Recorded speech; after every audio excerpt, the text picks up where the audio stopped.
வணக்கம். RSA flash media உங்களுக்காக ஒரு புது ஆலயத்தை தரிசனத்துக்காக வந்திருக்கோம். இன்றைக்கி கன்னியாகுமரி மாவட்டத்தில் மருந்துவாழ் மலை அப்படின்னு சொல்லக்கூடிய மிக பிரசித்தி பெற்ற இடத்துல ஸ்ரீ நயினார் சுவாமி அப்படின்னு சொல்லக்கூடிய பகவானுடைய ஜீவிய சமாதி இருக்குது. அந்த சமாதியை பற்றின ஒரு வீடியோ மக்களுக்கு எடுத்து கொடுக்கணும் அப்படிங்கிற சிந்தனையில் இன்றைக்கி வந்திருக்கோம். நம்ம ஒரு 3 பேர் ஒரு டீமாக வந்திருக்கோம் பாருங்கள்.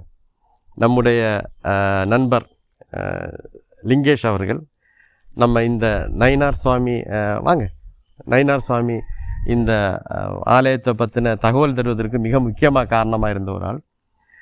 இவர் மூலமாக தான் நம்ம இப்போ இந்த தர்மசாலாவுக்கு வந்திருக்கோம். அடுத்தது பார்த்தீங்க அப்படின்னா உங்களுக்கு எல்லா வீடியோஸும் உங்கள் கண்ணெதிர்க்க இவ்வளோ அழகாக கொண்டு சேர்க்கக்கூடிய நம்முடைய அடுத்த நண்பர் ராஜேஷ் அவர் வந்திருக்காரு. ஸோ நாம் இன்றைக்கி ஒரு டீம் ஒர்க் எடுத்து பண்ணிகிட்ருக்கோம். இந்த ஆர்எஸ்ஏ ஃப்ளாஷ் மீடியாவினுடைய அடுத்தடுத்து வரக்கூடிய நிகழ்வுகள் இந்த டீம் தான் ஒர்க் பண்ண போகிறாங்க. ஸோ இன்றைக்கி நம்ம வந்திருக்கக்கூடிய இடம் நயினார் சுவாமியினுடைய தர்மசாலா. இது பொட்டேடி பக்கத்தில் இருக்குது. ஸோ இதை பற்றின அடுத்த டீட்டெயில்ஸ் தான் நம்ம பார்க்க போகிறோம். வாங்க.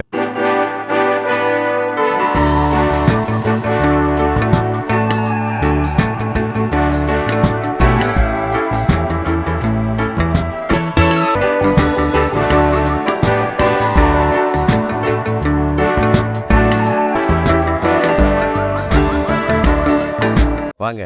நம்முடைய ஆர்எஸ்ஏ ஃப்ளாஷ் மீடியா பார்த்திங்கன்னா ஒவ்வொரு வெள்ளிக்கிழமையும் சாயங்காலம் 5 மணி அளவில் புது ஆலயங்களை பற்றி, இதுவரை வெளியில் தெரியாது இருக்கக்கூடிய ஆலயங்கள், ஜீவிய சமாதிகளை பற்றியெல்லாம் வீடியோ எடுத்து உங்களுக்கு தந்துட்டுருக்கோம். இது வரைக்கும் சப்ஸ்கிரைப் பண்ணாதவங்க சப்ஸ்கிரைப் பண்ணிவிட்டு பக்கத்தில் இருக்கக்கூடிய பெல் ஐக்கானும் ப்ரெஸ் பண்ணிட்டீங்க அப்படின்னா எல்லா வெள்ளிக்கிழமையும் சாயங்காலம் 5 மணிக்கு புது ஆலயத்தை பற்றின தகவல்கள் உங்களுக்கு கிடைக்கும். நயினார் சுவாமிகளினுடைய ஜீவிய சமாதியில் நின்றுட்டுருக்கோம். அந்த பகவானுடைய உள்ள அற்புதங்கள் நிகழ்த்தின விஷயங்களை பற்றியெல்லாம் நாம் இங்கே பார்க்க போகிறோம். வாங்க வீடியோக்குள்ளே போகலாம்.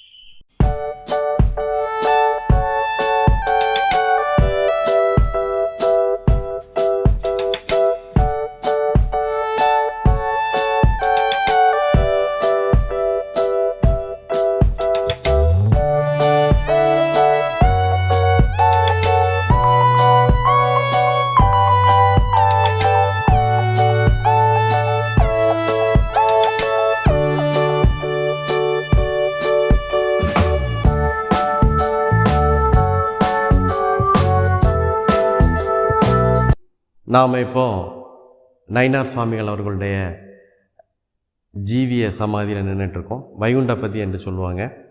நாகர்கோவிலேருந்து கன்னியாகுமரி போகக்கூடிய பகுதியில் பொற்றேடி அப்படிங்கிற இடத்துல மருந்துவாழ் மலையினுடைய அடிவாரத்தில் இந்த இடம் அமைஞ்சிருக்கு. இந்த நயினார் சுவாமிகள் 1981 டிசம்பர் 1 ஜீவிய சமாதியானாங்க. அதற்கு முன்னாடி இந்த சுவாமிகளை பற்றி வெளியே தெரியாது இருந்தது. வெளியே தெரிவதற்கு காரணமாக இருந்தது தூத்துக்குடியை சேர்ந்த ராஜமாணிக்கம் என்பவருடைய குடும்பத்தார் தான்.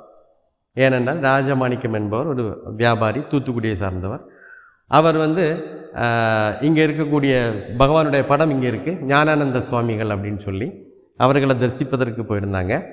அவங்களுடைய தரிசனம் தொடர்ந்து பண்ணிகிட்டு இருக்கும்போது ஒரு நாள் அந்த சுவாமிகள் இந்த ராஜமாணிக்கம் அவர்கிட்ட சொன்னாங்க, நீங்கள் கன்னியாகுமரி போய் மாணிக்கத்தை தரிசனம் பண்ணுங்க அப்படின்னு சொன்னாங்க. அவருக்கு ஒன்றும் புரியலை. அவங்க என்ன பண்ணிட்டாங்கன்னா அங்கேருந்து கிளம்பி நேராக கன்னியாகுமரி வந்துட்டாங்க. அங்கே போகும்போது பார்த்திங்கன்னா நம்முடைய மாயாம்மா அங்கே இருக்கிறது பார்த்தாங்க. மாயாம்மாவை கூட உட்காந்து அங்கே சர்வீஸ் பண்ண ஆரம்பித்தாங்க. தொடர்ந்து அங்கே பண்ணிகிட்டு இருக்கும்போது மாயாம்மா இதே மாணிக்கம் அவருடைய காரில் ஏறி வாங்க அப்படின்னு சொல்லி நேராக பொற்றேடியில் கூட்டிகிட்டு நயினார் சுவாமிகளை காமிச்சு கொடுத்தாங்க. இந்த நயினார் சுவாமிகள் அப்போ பார்த்திங்கன்னா பொற்றேடியில் இருக்கக்கூடிய ஒரு குடிலில் இருந்துகிட்டு இருந்தார். அந்த குடிலில் பார்த்திங்கன்னா நயினார் சுவாமிகளுக்கு தேவையான உணவுகள்லாம் செஞ்சு கொடுக்கறது ஒரு குட்டி பாப்பா இருந்தாங்க. அந்த குட்டி பாப்பாவுடைய பேர் என்ன அப்படின்னு பார்த்திங்கன்னா குட்டி பிள்ளை அப்படின்னு சொல்லுவாங்க. அவங்க அங்கே தான் இருந்தாங்க. யாரிடவும் பேச மாட்டாங்க. இரவும் தூங்க மாட்டார். பகலில் ஏதாவது வேலை செஞ்சிட்ருப்பார். இங்கே வரக்கூடிய அவரை பார்க்க வரக்கூடிய மக்களுக்கு அவர் பார்த்திங்கன்னா ஏதாவது நோய் அந்த மாதிரிலாம் வந்தாச்சு அப்படின்னா பக்கத்தில் இருக்கக்கூடிய கல் எடுத்து பொடித்து அதையும் கொடுத்து தண்ணியும் கொடுப்பார். அவங்களுக்கு அந்த வியாதி தீர்ந்து போயிடும். அவர் பகல் நேரங்களில் ஓலையை வச்சு ஏதாவது பண்ணிகிட்டு இருப்பார், ஏதாவது ஒரு தொழில் பண்ணணும் அப்படிங்கிற மாதிரி ஏதாவது ஒன்று பண்ணிகிட்டே இருப்பார். எந்த நேரமும் அவர் வந்து பிஸியாகவே இருக்கக்கூடிய ஒரு சுவாமிகள். ஒரு நாள் பார்த்திங்கன்னா திடீர்னு இந்த சுவாமிகளை காணல. இந்த குட்டி பிள்ளைங்கிற இந்த குட்டி பாப்பா வந்து அவங்க அம்மாட்ட கேட்குறாங்க, அம்மா சுவாமி எங்கேன்னு கேட்குறாங்க. அது மேலே மலைக்கு போயிருக்காங்க அப்படின்னு சொன்னாங்க. இந்த குட்டி பிள்ளை அப்படிங்கிறவங்க என்ன பண்ணாங்க அப்படின்னா, ஒரு 3 இட்லியும் எடுத்துகிட்டு சாமிக்கு கொடுப்பதற்காக மலை ஏறி வந்தாங்க. இங்கே வரும்போது சுவாமிகள் வந்து தியானத்தில் இருந்தார். குட்டி பிள்ளையை பார்த்தோன்னா வாம்மா உட்காரு அப்படின்னு சொன்னாங்க. குட்டி பிள்ளை என்ன தேவைக்கு போனாங்க அப்படின்னா, தீபாவளிக்கு எனக்கு மறுநாள் தீபாவளிக்கு எனக்கு சட்டை எடுக்கணும், அதுக்காக தான் நான் வந்தேன் அப்படின்னு சொன்னாங்க. சரி இருமா அப்படின்னு சொன்னாங்க. இது வந்து அவர் கொஞ்ச நேரத்திலேயே பார்த்திங்கன்னா இந்த மாணிக்கம் அப்படிங்கிறவர் அங்கே வந்தார். அவர்கிட்ட எவ்வளோ கையில் வச்சுருக்கேன்னு சொல்லி அதை வாங்கி இந்த குட்டி பிள்ளைகிட்ட கொடுக்க, குட்டி பிள்ளை எனக்கு அவ்வளோலாம் வேண்டாம், எனக்கு ஒரு சட்டை எடுக்கிறதுக்கு மட்டும் போதும்னு சொல்ல, இந்த மாதிரி அந்த குட்டி பிள்ளைக்கும் அந்த சுவாமிகளுக்கும் நடந்த அந்த ஒரு சின்ன விஷயத்தில் ஆரம்பித்து இன்றைக்கி அந்த குட்டி பிள்ளை அப்படிங்கிறவங்களுடைய ஃபேமிலி பார்த்திங்கன்னா கிட்டத்தட்ட 40-42 வருஷமாக இந்த ஜீவ சமாதியினுடைய பரிபாலன வேலைகள்லாம் பார்த்துட்ருக்காங்க. இங்கே இந்த விளக்கு தீபம் அணையா தீபம் வச்சுருக்காங்க. அது அணையாமல் அந்த சுவாமிகளுக்கு தொடர்ந்து சேவை பண்ணிகிட்டு இருக்கக்கூடிய ஒரு ஃபேமிலி இங்கே நம்ம பார்க்க முடியும். நாம் அவங்கள நல்லா வற்புறுத்தணும், எப்படியாவது அவங்கள வந்து உங்களுக்கு காமிச்சு தந்துடலாம் அப்படிங்கிறதுக்காக. பட் அவங்க வந்து கேமராக்கு முன்னே வர்றதுக்கு தயாராக இல்லை. அதனால் வேறு வழி இல்லாமல் நானே இந்த ஜீவிய சமாதியை பற்றி சொல்லக்கூடிய ஒரு கட்டாயத்துக்குள்ளே தள்ளப்பட்டேன். நிச்சயமாக நமக்கு வரும் காலங்களில் அடுத்தடுத்த நிகழ்வுகளில் அவங்கள கொண்டு வர முடியுங்கிற நம்பிக்கை இருக்குது. அப்படி அந்த குட்டி பிள்ளை ஃபேமிலி தான் இப்போ இந்த சமாதியை பரிபாலித்து வந்துட்டுருக்காங்க. இந்த ராஜமாணிக்கம் அப்படிங்கிறவர் வந்து தூத்துக்குடியை சார்ந்தவர். இப்போ அவருக்கு குடும்பத்தை சார்ந்த கிருபாகரன், விஜயன், வாசுகி அப்படிங்கிறவங்க ஒரு ட்ரஸ்ட், ஸ்ரீ நயினார் சுவாமிகள் அப்படிங்கிற பேரில் ஒரு ட்ரஸ்ட்டு ஃபார்ம் பண்ணி இந்த இது பகவானுடைய சேவா காரியங்கள் தொடர்ந்து பண்ணிட்டு வராங்க. இப்போ இதில் என்ன விசேஷம் அப்படின்னு பார்த்திங்கன்னா, அமாவாசை காலகட்டங்கள்லேயும் சரி, மற்றபடி ராமநவமி, விஜயதசமி இந்த மாதிரி விசேஷ நாட்களில் வந்து இங்கே விளக்கு பூஜைகள், பஜனைகள் தொடர்ந்து நடந்துகிட்ருக்கு. இதுக்கெல்லாம் இந்த குட்டி பிள்ளை ஃபேமிலி இப்போது இங்கே இருந்து அதை பார்த்துட்ருக்காங்க. இதில் ரொம்ப விசேஷமான ஒரு விஷயம் என்ன அப்படின்னு பார்த்திங்கன்னா, வரக்கூடிய டிசம்பர் 4ஆம் தேதி பகவானுடைய குரு பூஜை விழா இங்கே நடக்குது. இங்கே நிறைய பக்தர்கள் வராங்க, அவங்களுடைய கோரிக்கைகளை சொல்கிறாங்க, பிரார்த்தனை வைக்கிறாங்க. அவங்களுடைய பிரார்த்தனைகள் நிறைவேறிய உடனே அவங்களே நான் வந்து அன்னதானம் பண்ணிக்கிறேன், குரு பூஜை செலவு நான் பண்ணிக்கிறேன், இந்த மாதிரி சொல்லி இப்போ நிறைய பேர் வந்து முன்னெடுத்து பண்ணக்கூடிய ஒரு சூழ்நிலை இருக்குது. இது ஏன் நம்ம வந்து பக்தர்கள்ட்ட சொல்கிறோம் அப்படின்னா, நம்முடைய மனதுகள்லேயும் ஏதாவது குறைகள், நம்முடைய வீடுகளில் ஏதாவது குறைகள், கஷ்டங்கள், இந்த மாதிரி ஒரு சூழ்நிலை இருக்குது அப்படின்னு யாராவது இருந்தீங்க அப்படின்னா, கன்னியாகுமரி மாவட்டத்தில் இருக்கக்கூடிய ஸ்ரீ நயினார் சுவாமிகளுடைய ஜீவிய சமாதி வாங்க, தரிசனம் பண்ணுங்க, உங்கள் கோரிக்கையை அப்பாவிடம் வைங்க. அவருடைய ஆசீர்வாதத்தில் உங்களுடைய கோரிக்கைகள் மிக எளிதாக நடப்பதோடு மட்டுமல்லாமல் இங்கே நீங்கள் அந்த மாதிரி நடந்த நிறைய பேரை அந்த டிசம்பர் 4ஆம் தேதி வந்தீங்கன்னா கண்டிப்பாக பார்க்கலாம். வாங்க, இதுதான் நம்முடைய நயினார் சுவாமிகள் அவர்களுடைய ஜீவிய சமாதி. அதை வந்து ஒரு தரிசனம் பண்ணதுக்கு மிக பாக்கியம் பண்ணியிருக்கணும், ஒரு நமஸ்காரம் பண்ணதுக்கு அதை விட பெரிய பாக்கியம் பண்ணியிருக்கணும்.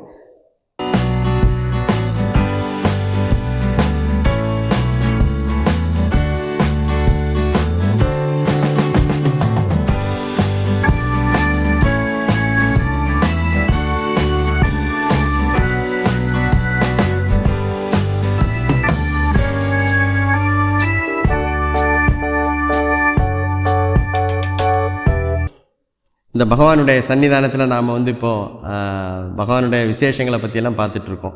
இங்கே வந்து இந்த சமாதியில் கும்பிட்டவங்க, இந்த சுவாமிகளை நேரில் பார்த்து ஆசீர்வாதம் வாங்கினவங்க எல்லாமே வந்து லைஃப்பில் அடுத்தடுத்த லெவல் இன்றைக்கி போயிட்டுருக்காங்க. நல்ல ஒரு வாழ்க்கை அவங்களுக்கு அமைஞ்சிருக்கு. குறிப்பாக சொல்ல போனோம் அப்படின்னு பார்த்திங்கன்னா, நம்ம இன்றைக்கி உலகம் பூரா தெரியக்கூடிய மாதா அமிர்தானந்தமயி அவங்க வந்து இந்த சுவாமிகளை வந்து நேரில் சந்திச்சிருக்காங்க. இந்த சுவாமிகளை சந்திக்க அந்த அம்மா வரும்போது பார்த்த உடனே நயினார் சுவாமிகள் வந்து பத்ரகாளி அப்படின்னு வந்து அந்த சுவாமியை மாதா அமிர்தானந்தமய்யை கூப்பிட்டாங்க. அவங்க இன்றைக்கி பார்த்திங்கன்னா உலகம் பூரா மாதாவாக இருந்து நிறைய சேவா காரியங்கள் பண்ணக்கூடிய ஒரு பெரிய அளவுக்கு வருவதற்கு ஒரு காரணமாக இருந்த நயினார் சுவாமிகளும் தான். இந்த ஆலயத்தில் வந்து தரிசனம் பண்ணி இந்த ஆலயத்தினுடைய ஆசீர்வாதங்கள், இந்த பகவானுடைய ஆசீர்வாதங்களை நீங்கள் வாங்கணுங்கிறது வந்து எங்களுடைய வேண்டுகோளாக இருக்குது. அவசியம் வாங்க. ரொம்ப அருமையான ஜீவ சமாதி இது.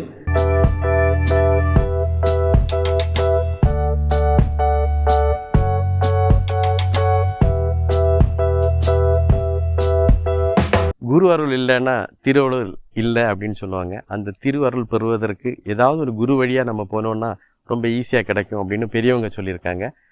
அந்த அளவுக்கு இந்த வாரம் பார்த்திங்கன்னா ஸ்ரீ நயினார் சுவாமிகளுடைய ஜீவிய சமாதியில் நின்று அருமையான சில தகவல்களை உங்களுக்கு தந்திருக்கோம். தொடர்ந்து இது மாதிரி உள்ள விஷயங்கள் நம்ம தருவோம். அதற்கு முன்னாடி மிக முக்கியமான ஒரு விஷயம் என்ன அப்படின்னு பார்த்திங்கன்னா, இந்த நயினார் சுவாமிகள் இந்த ஆலயத்தை பற்றி, ஜீவிய சமாதியை பற்றி ஒரு வீடியோ பண்ணணும் அப்படின்னு முடிவு பண்ணும்போது, இதனுடைய இப்போது இருக்கக்கூடிய திரு கிருபாகரன் மூர்த்தி அவர்களுடைய பையன் சங்கர் ட்ரஸ்டியாக இருக்காங்க. அவங்கள தொடர்பு கொண்டு கேட்டோம். அவங்க எந்த விதமான ஒரு சங்கடமும் இல்லாமல் நிச்சயமாக நீங்கள் பண்ணுங்க, அப்போ நீங்கள் வரீங்களான்னு, இல்லை எனக்கு வர டைமில் நாங்கள் யாருமே கேமராவுக்கு முன்னே வர விரும்பலை அப்படின்னு சொன்னாங்க. அவங்களுடைய அந்த எளிமையை பார்க்கும்போது ரொம்ப பெருமையாக இருந்தது. அந்த மாதிரி தான் இந்த வீடியோவை நம்ம இப்போ எடுத்திருக்கோம். இன்னும் தொடர்ந்து உங்களுடைய எல்லா வெள்ளிக்கிழமையும் உங்கள் முன்னாடி புது புது ஆலயத்தை பற்றின தகவலோடு வந்து சந்திக்கும் வரை விடைபெறுகிறோம். RSA flash media team. நன்றி.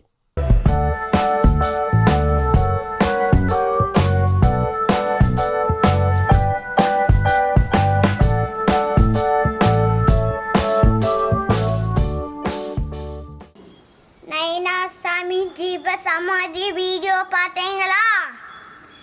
பிடிச்சிருந்தனா லைக் பண்ணுங்க, ஷேர் பண்ணுங்க, சப்ஸ்கிரைப் பண்ணுங்க, பெல் ஐகானை பிரஸ் பண்ணுங்க.